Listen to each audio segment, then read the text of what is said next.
Good morning to all of you students. Fundamentals of insurance, जिसमें कि आपका third unit चल रहा है। आपका थर्ड यूनिट का ये लास्ट टॉपिक है मरीन लॉसेस, जो कि लास्ट क्लास में हम लोगों ने डिस्कस किया था कि व्हाट इज़ मरीन लॉसेस क्या होते हैं and types of marine losses means समुद्री हानि के क्या प्रकार हैं, कितने प्रकार के होते हैं, जो कि आपका कंप्लीट नहीं हो पाया था लास्ट क्लास में। आज की प्रेजेंट क्लास में हम लोग उसी को कंटिन्यू करेंगे आगे। टाइप्स ऑफ मरीन लॉसेस क्या क्या है, मीन्स समुद्री हानि के क्या प्रकार हैं, कितने प्रकार के होते हैं, जो कि आपका लास्ट क्लास में हम लोगों ने हाफ स्टडी किया था। आज की क्लास में उसे आगे हम लोग कंटिन्यू करके कंप्लीट करेंगे। ओके स्टूडेंट्स, ये जो मरीन लॉसेस टॉपिक है ये आपका थर्ड यूनिट का लास्ट टॉपिक है। ये टॉपिक आपका कंप्लीट हो जाएगा आज की प्रेजेंट क्लास में और आपका थर्ड यूनिट भी कंप्लीट हो जाएगा। ओके, नेक्स्ट क्लास में हम लोग फोर्थ यूनिट स्टार्ट करेंगे। Okay, so let's start the class. Types of marine losses आप स्क्रीन पर देख सकते हो। लास्ट क्लास में मैंने बताया था कि मरीन लॉसेस दो प्रकार के होते हैं, to types of marine losses होते हैं, जिसमें फर्स्ट था आपका टोटल लॉस एंड सेकेंड था आपका एवरेज लॉस। तो टोटल लॉस जो टॉपिक था आपका वो लास्ट क्लास में हम लोग डिस्कस कर चुके हैं। उसमें भी आपके दो प्रकार के थे टोटल लॉस में। तो नेक्स्ट जो आपका सेकेंड पॉइंट है वो है एवरेज लॉस। ये क्या होते हैं, एवरेज लॉस कितने प्रकार के होते हैं, लेट्स स्टार्ट। एवरेज लॉस क्या है, औसत हानि, जिसे कि हिंदी में बोलते हैं। If loss is less than total cost it is called an average loss. Average loss क्या है, जब जो लॉस जो हानि है वो कुल लागत से कम हो, मीन्स टोटल कॉस्ट से जब जो लॉस है आपका लेस देन हो, मीन्स जितनी भी आपकी कॉस्ट है गुड्स की, जो समुद्री बीमा जिसमें आपने कराया है, जो लॉस हो वो उससे कम हो, तो उसे हम लोग एवरेज लॉस कहते हैं, औसत हानि कहते हैं। ओके, एवरेज लॉस है जो ये आपका, ये एवरेज लॉस में भी पर्टिकुलर और जनरल। एवरेज लॉस जो औसत हानि है वो आपकी पर्टिकुलर भी हो सकती है, मीन्स विशेष औसत हानि भी, और जनरल मीन्स सामान्य औसत हानि भी हो सकती है। ये आपका एवरेज लॉस का टू टाइप्स है। ओके, फर्स्ट इसमें आपका ए पॉइंट देखिए, पर्टिकुलर एवरेज लॉस। तो पर्टिकुलर एवरेज लॉस क्या होते हैं हम लोग स्टार्ट करते हैं। ओके स्टूडेंट्स, विशेष औसत हानि। There are two types of particular average losses, that is to say the total loss of a part of goods and goods arrived is damaged condition. दो तरह की आपकी विशेष औसत हानि होती है, जिसमें कि फर्स्ट है आपका total loss of a part of goods, means माल के एक हिस्से की कुल हानि, एंड सेकेंड है आपका goods arrived in damaged condition, means क्षतिग्रस्त स्थिति में माल का आगमन। ओके, तो स्टार्ट करते हैं। ये दोनों टाइप्स क्या है, फर्स्ट आ जाइए। फर्स्ट है आपका total loss of a part of goods, means माल के एक हिस्से की कुल हानि, इसे हिंदी में बोलते हैं माल के एक हिस्से की कुल हानि। Okay, when a part of total consignment is lost this method is applied. जब भी जो टोटल कंसाइनमेंट है, मीन्स जो शिप पर जो जहाज पर वेसल पे जो भी कंसाइनमेंट, जो टोटल उस पर लोडेड गुड्स है टोटल जो कंसाइनमेंट है उसका जब एक पार्ट मीन्स एक हिस्सा जब लॉस्ट हो जाता है, मीन्स उसकी हानि हो जाती है, तो उसे हम लोग total loss of a part of goods कहते हैं। मीन्स जितना भी जहाज में लदा हुआ लोडेड गुड्स से माल है, उसका जब एक हिस्सा क्षतिग्रस्त हो जाता है तो अब यहाँ पर जो मेथड अप्लाइड होता है वो आपका होता है total loss of a part of goods. Okay, इसमें क्या करते हैं, value will be arrived by multiplying the number of items lost with per unit value declare in the invoice. ये जो वैल्यू इसकी फाइंड करते हैं हम लोग, कैसे फाइंड करते हैं, जितना भी नंबर ऑफ आइटम्स लॉस्ट हुआ है, मीन जितने भी जो आइटम्स जो माल हैं उनकी संख्या, जो कि हानि हुई है, जो क्षतिग्रस्त हुई है, उनकी संख्या के साथ हम लोग इनवॉइस में बीजक में जो वैल्यू डिक्लेयर की गई है, मीन्स जो पर यूनिट माल का जो दाम है, जो उसका मूल्य है, जो वैल्यू जो इनवॉइस में मेंशन है, उस वैल्यू से हम लोग जो नंबर ऑफ आइटम्स लॉस्ट हुए हैं उसमें मल्टीप्लाई करते हैं, तो उससे हमें जो total loss of a part of goods है वो हमें अराइव हो जाता है। मीन्स हमें पूरी उसकी वैल्यू पता चल जाती है कि हमारे गुड्स मीन्स हमारा कितना लॉस हुआ है। क्लियर है? नेक्स्ट आ जाइए, सेकंड पॉइंट है इसमें आपका arrival of damaged goods, means Hindi में क्षतिग्रस्त माल का आगमन। क्षतिग्रस्त माल का आगमन। ओके, ये क्या है, स्टार्ट करते हैं। In case the goods arrive in a damaged condition at the point of destination, the consignee or his agent and ship surveyor attempt to arrive at the agreed percentage of depreciated value of goods for settlement। जब भी कभी कुछ cases में ऐसा होता है कि जो गुड्स है, जो शिप पर जो लोडेड गुड्स जो माल हैं, वो अपने डेस्टिनेशन पर जब पहुंचते हैं तो बहुत सारे माल जो होते हैं बीच में डैमेज्ड हो जाते हैं। मीन्स कुछ शिप पर लोडेड माल ऐसे जो अपने डेस्टिनेशन तक पहुंचने तक में जो डैमेज्ड हो चुके हैं, मीन्स जो क्षतिग्रस्त हो चुके हैं, तो ऐसे माल पे जो कंसाइनी जो एजेंट है और जो शिप सर्वेयर है, मीन्स जो शिप का जो मालिक है और जो कंसाइनी है, जहाँ पर की डेस्टिनेशन जो आपका है, जहाँ पर आपको माल पहुँचाने हैं, उसका एजेंट, उन दोनों में एक सेटलमेंट के लिए agreed percentage of depreciated value of goods को फाइंड किया जाता है। मीन्स जो गुड्स की जो डेप्रिशिएटेड वैल्यू है, जो हराशित उसका मूल्य है, वो एक परसेंटेज के अकॉर्डिंग निकाला जाता है, जिससे कि उस जो शिप का सर्वेयर है और जो कंसाइनी है दोनों के बीच में सेटलमेंट हो सके। ठीक है, से द डेप्रिसिएटेड वैल्यू, जैसे कि आप एग्जाम्पल के थ्रू ले सकते हैं, से the depreciated value is arrived at 30%, insurance company will pay the balance 70% of the declared value. जैसे कि अगर किसी माल का जो डेप्रिशिएटेड वैल्यू है, जो हरासित जो मूल्य है, वो 30% है, 30% है, तो जो इंश्योरेंस कंपनी होगी वो जो उसका बैलेंस 70% है वो उसको पे करेगी। जैसे मान लीजिए कोई पर्टिकुलर, जैसे मान लीजिए जो माल का लॉसेस है वो आपका हुआ 1 लाख का। ठीक है, 1 लाख का आपका माल जो है वो आपका डिस्ट्रॉय हो गया। ओके, तो उस 1 लाख का जो 30% डेप्रिशिएटेड जो वैल्यू हुआ है, जो 30% उसका हराशित मूल्य आपके पास बचा है। ठीक है, 30% जो आपके पास हराशित माल बचा है, 30,000 रुपये, सॉरी 3 लाख रुपए, पर्टिकुलर जो आपका बैलेंस जो 70% है, मीन्स जो 7 लाख है, वो आपका इंश्योरेंस कंपनी आपको पे करेगी।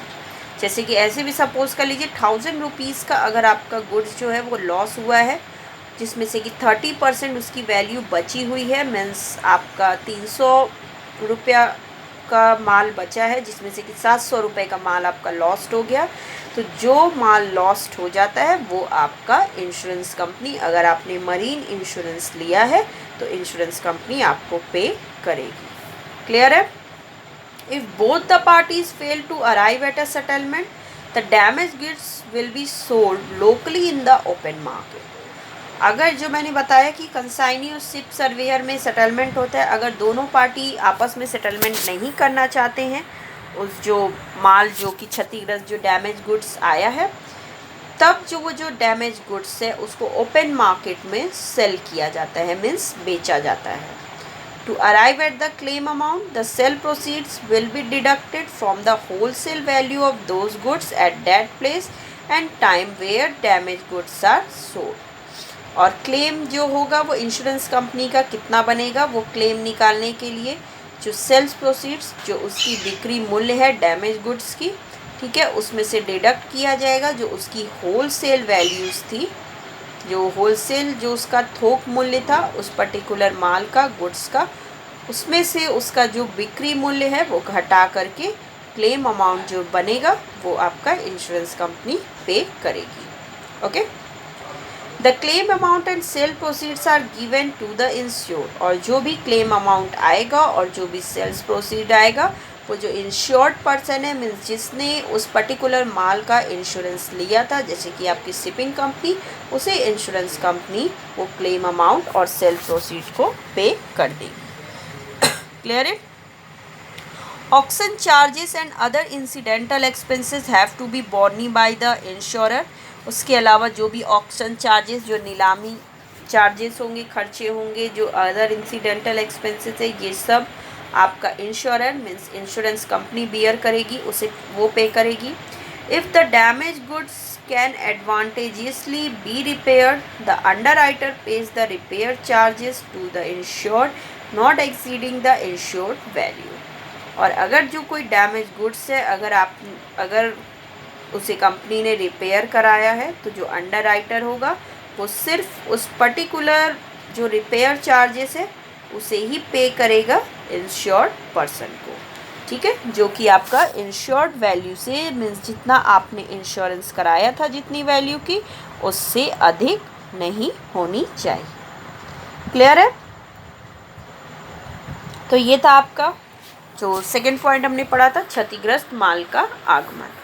अब नेक्स्ट आ जाइए, मैंने बताया एवरेज लॉस जो है वो भी दो प्रकार का होता है। एक आपका था पर्टिकुलर एवरेज लॉस, जिसमें कि आपने पढ़ा, उसमें भी दो था, जो दोनों आपने स्टडी किया। अब सेकंड जो आपका एवरेज लॉस का टाइप है वो है जनरल एवरेज लॉस। हिंदी में इसे बोलते हैं सामान्य औसत हानि। ओके, हिंदी में इसे बोलते हैं सामान्य औसत हानि। तो क्या है ये, स्टार्ट करते हैं। दिस में अकर whether the goods are insured or not। General average loss ऐसा लॉस होता है जो कि भले ही गुड्स का आपने इंश्योरेंस कराया है या नहीं कराया है, बट ये जनरल एवरेज लॉस आपका हो सकता है। जैसे कि it results from an intentional sacrifice or expenditure incurred by the master of the vessel to save the ship or goods from danger for the common benefit of the owners of the ship and goods। General loss जो सामान्य औसत हानि होती है वो इस तरह की हानि होती है जबकि शिप के मास्टर ने जब वेसल को शिप को बचाने के लिए, शिप की सुरक्षा के लिए, जहाज़ की सुरक्षा और उसके माल की सुरक्षा के लिए, उनको खतरों से बचाने के लिए जो भी सेक्रीफाइस किया इंटेंशनली, या जो भी उसने एक्सपेंडिचर, जो भी खर्चे किए, वो हमारे मीन्स शिप के ओनर और गुड्स के बेनिफिट के लिए, लाभ के लिए, वो आपका जनरल एवरेज लॉस होता है। फिर से देखिए, जब शिप के मालिक और माल की सुरक्षा के लिए जो शिप का मास्टर है, मीन्स जो जहाज़ का मालिक है, उसने गुड्स और शिप को बचाने के लिए, माल और जहाज़ को खतरे से बचाने के लिए जो भी उसने खर्चे करते हैं, जो भी वो खर्चा करता है, जो सेक्रीफाइस करता है, उसे हम लोग जनरल एवरेज लॉस कहते हैं। क्लियर है? ये ज़रूरी नहीं है कि उसका इंश्योरेंस कराया गया हो या नहीं। It needs to be emphasized that the sacrifice or expenditure should be made knowingly but prudently and in a reasonable manner।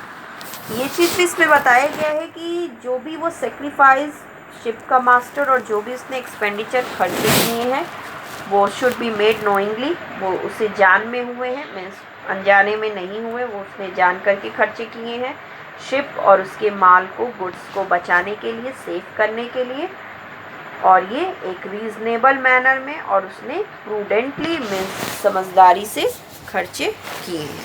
इसे हम लोग जनरल एवरेज लॉस कहते हैं।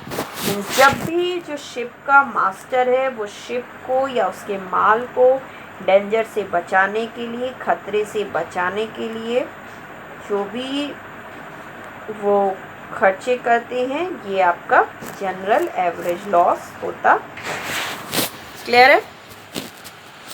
इसके बाद है general average loss in a marine insurance would arise in the following circumstances.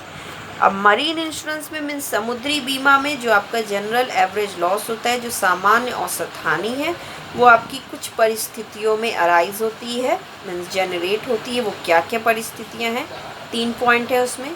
सबसे first point है आपका some goods are thrown to lighten the ship sorry when the ship is caught in a rough weather. जब भी मौसम ख़राब हो जाता है, वेदर रफ होता है, मीन्स मौसम की स्थिति ख़राब है, उस टाइम पर शिप को ख़राब मौसम से बचाने के लिए, शिप को हल्का करने के लिए, जहाज़ को हल्का करने के लिए कुछ गुड्स जो हैं वो जहाज़ में से थ्रोन किए जाते हैं, मीन्स फेंके जाते हैं पानी में। तो वहाँ पर जो लॉस होता है उसे हम लोग जनरल एवरेज लॉस कहते हैं। क्लियर है?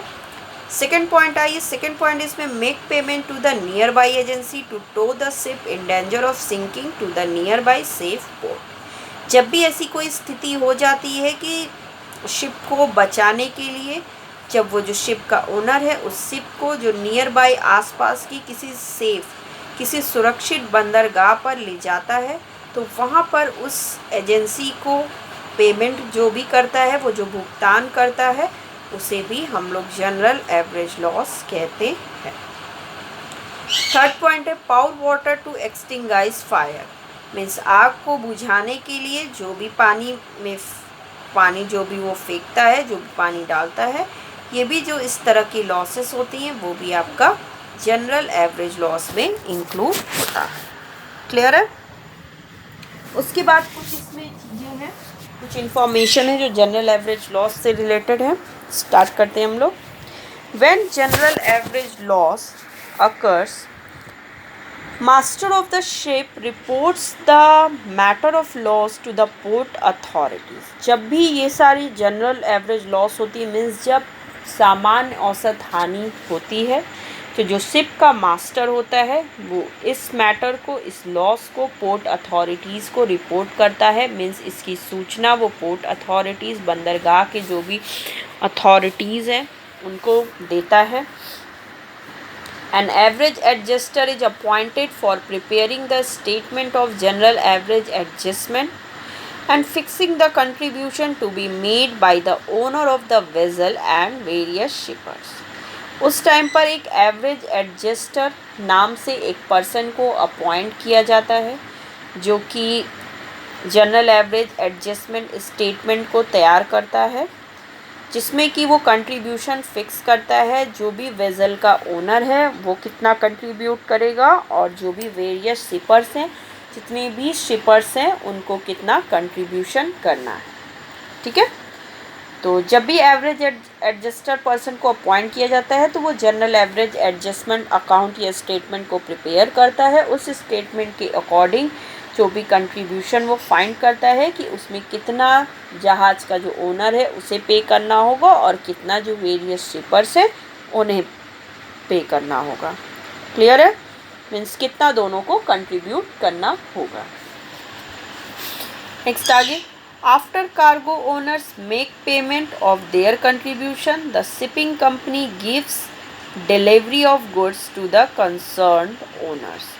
जब भी जो कार्गो ओनर्स है, मीन्स जो भी शिप पर जो लदे हुए माल है, जो लोडेड गुड्स है, उनका जो ओनर है, मीन्स वो जिस कंपनी का माल है, वो कंपनी जब अपना कंट्रीब्यूशन पे कर देती है, मीन्स जो इतना उसका योगदान है वो उसे भुगतान कर देती है, तब जो शिपिंग कंपनी है वो उस ओनर को, उस माल के ओनर को, गुड्स के ओनर को गुड्स की डिलीवरी दे देती है। मीन्स जैसे ही शिपिंग पे जो कार्गो है, जो लोडेड गुड्स का जो मालिक है, जो कंपनी है, वो जैसे ही अपना कंट्रीब्यूशन, अपना जो पार्ट है योगदान, वो पे कर देती है, भुगतान कर देती है, तो जो शिपिंग कंपनी है वो उस गुड्स की डिलीवरी मीन्स उस गुड्स का जो भी लदे हुए माल हैं जहाज़ पर, उनकी डिलीवरी वो उस पर्टिकुलर कंपनी को कर देती है, जो भी उसका ओनर है। ठीक है, देखिए जैसे ही कार्गो ओनर जो शिप पर जितने भी लदे माल हैं, जो जनरल एवरेज लॉस में जो कुछ लॉसेस हुए हैं, तो जितना कंट्रीब्यूशन उसमें ओनर का बनता है, जिसका वो माल था, जिसने उस शिपिंग कंपनी से कॉन्ट्रैक्ट किया था, वो जब अपना कंट्रीब्यूशन पे कर देता है, मीन्स अपना जो भी उसका एक योगदान बनता है उसे वो भुगतान कर देता है, तो उस टाइम पर जो शिपिंग कंपनी है वो उस ओनर को मीन्स कंपनी को वो माल की डिलीवरी मीन्स माल को सुपुर्द कर देती है। ठीक है, वो माल की डिलीवरी उसे दे देती है। क्लियर है? तो ये आपका एवरेज, हाँ, एवरेज जनरल एवरेज लॉस की कुछ कंडीशंस हैं जिसमें कि ये सारी चीज़ें होती हैं। जब भी एवरेज लॉस अकर होता है तो उस टाइम पर एक एवरेज एडजस्टर को अपॉइंट किया जाता है। वो एक स्टेटमेंट प्रिपेयर करता है आपका जनरल एवरेज एडजस्टमेंट के नाम से, जो कि होता है। फिर वो कंट्रीब्यूशन फिक्स करता है कि जो ओनर है वेसल का, मीन्स जो मालिक है, जो शिप पर जो लदे हुए माल हैं, जो लोडेड गुड्स है, उनका जो मालिक है उसका क्या कंट्रीब्यूशन है, उसे कितना भुगतान करना है। जब वो उस पर्टिकुलर अमाउंट को, जो भी उसका कंट्रीब्यूशन बनता है लोडेड गुड्स के ओनर का, मालिक का, जब वो अपना कंट्रीब्यूशन पे कर देता है मीन्स भुगतान कर देता है, तब उस टाइम पर जो शिपिंग कंपनी है जिसके शिप पर वो कार्गो ओनर्स का गुड्स जो है लोडेड था, वो उसे उस गुड्स की डिलीवरी कर देती है। क्लियर है? फिर इसमें आगे क्या है नेक्स्ट,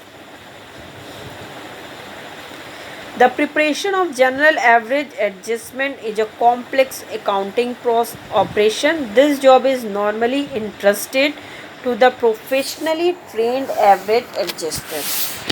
जो जनरल एवरेज एडजस्टमेंट जो कि प्रिपेयर किया जाता है, जो सामान्य औसत एडजस्टमेंट जो स्टेटमेंट है, इसे प्रिपेयर करना बहुत ही एक कॉम्प्लेक्स, बहुत ही एक डिफ़िकल्ट वर्क है। सो इसलिए इस जॉब को नॉर्मली परफॉर्म करने के लिए मीन्स इस स्टेटमेंट को प्रिपेयर करने के लिए प्रोफेशनली ट्रेंड एवरेज एडजस्टर की नीड होती है। मीन्स जो प्रोफेशनली, जो पेशेवर ट्रेंड एवरेज एडजस्टर हैं, उन्हें अपॉइंट किया जाता है और वही जनरल एवरेज एडजस्टमेंट स्टेटमेंट को प्रिपेयर करते हैं। क्लियर है? The average adjuster also gives a certificate of contribution to the shippers in respect of the amount of contribution payable by different parties. जो एवरेज एडजस्टर रहते हैं, जिन्हें कि appoint किया जाता है जनरल एवरेज स्टेटमेंट प्रिपेयर करने के लिए, वो एक सर्टिफिकेट भी प्रिपेयर करते हैं कंट्रीब्यूशन का, जो कि वो शिपर्स को देते हैं उनके अमाउंट से रिलेटेड, मीन्स उनको कितना कंट्रीब्यूशन करना है, उनका कंट्रीब्यूशन अमाउंट कितना है, उससे रिलेटेड सर्टिफिकेट वो डिफरेंट पार्टीज़ और डिफरेंट शिपर्स और जो भी कार्गो ओनर्स हैं उनको वो प्रोवाइड करते हैं। क्लियर है? The insured would be able to get the contribution certificate from the shipper soon after payment. और जो भी इंश्योर्ड पर्सन होता है मीन्स जिसने उसका इंश्योरेंस लिया था उस लोडेड गुड्स का, माल का, जब भी वो जो कंट्रीब्यूशन सर्टिफिकेट उसे शिपर से मिल जाता है सून आफ्टर पेमेंट, पेमेंट के बाद, the insured would be able to get the contribution certificate from the shipper soon after payment. और जैसे ही जो इंश्योर्ड पर्सन है मीन्स जिसने उस पर्टिकुलर गुड्स का, लोडेड गुड्स का इंश्योरेंस पॉलिसी लिया था, मरीन इंश्योरेंस पॉलिसी, वो जैसे ही पेमेंट कर देता है उसके बाद ही उसे शिपर से कंट्रीब्यूशन सर्टिफिकेट मिल जाता है। मीन्स शिपर जो है वो उसे कंट्रीब्यूशन सर्टिफिकेट प्रोवाइड करता है। Clear it? The insured can get settlement of claim from the insurance company producing the evidence of contribution certificate and its payment. जो इंश्योर्ड है, जो कि आपका पॉलिसी होल्डर है, जिसने उस पर्टिकुलर गुड्स का जो मरीन इंश्योरेंस पॉलिसी उसने ली थी, तो जैसे ही वो जो कंट्रीब्यूशन सर्टिफिकेट का एविडेंस है, means contribution certificate as a evidence के रूप में, साक्ष्य के रूप में जब वो इंश्योरेंस कंपनी को प्रेजेंट करती है उसके सामने, और उसके पेमेंट से रिलेटेड जो भी चीज़ें हैं वो इंश्योरेंस कंपनी को प्रोवाइड करती है, देन जो इंश्योरेंस कंपनी से जो क्लेम बनता है, जो भी मरीन लॉसेस हुए हैं, तो इंश्योरेंस कंपनी जैसे ही उसे कंट्रीब्यूशन सर्टिफिकेट मिलता है, उस कंट्रीब्यूशन सर्टिफिकेट और पेमेंट से रिलेटेड चीज़ें मिलने के बाद इंश्योरेंस कंपनी उस इंश्योर्ड पर्सन्स को, मीन्स जो पॉलिसी होल्डर है, उसे जो भी उसका क्लेम बनता है वो उसे सेटलमेंट करती है। मीन्स इंश्योरेंस कंपनी जो भी क्लेम होता है, जिसने कि गुड्स का उसने पॉलिसी लिया था, तो जितना भी पर्टिकुलर अमाउंट, जो भी क्लेम अमाउंट आता है, वो इंश्योरेंस कंपनी उस इंश्योर्ड पर्सन को पे कर देती है। ठीक है, after the receiving of contribution certificate and its payment. जैसे ही insurance company contribution certificate receive करती है, वैसे ही इंश्योरेंस कंपनी इंश्योर्ड पर्सन को, जिसने पॉलिसी ली थी, उसे क्लेम को प्रोवाइड कर देती है, क्लेम को सेटलमेंट कर देती है। मीन्स जो भी रिस्क है, जो भी लॉस है मरीन लॉसेस के थ्रू, वो उसे इंश्योरेंस कंपनी कवर अप करती है। ओके, क्लियर हो गया? तो ये था आपका टॉपिक मरीन लॉसेस, जो कि कंप्लीट हुआ, जिसके साथ ही आपका थर्ड यूनिट भी कंप्लीट हुआ। Okay student, so the present class is over.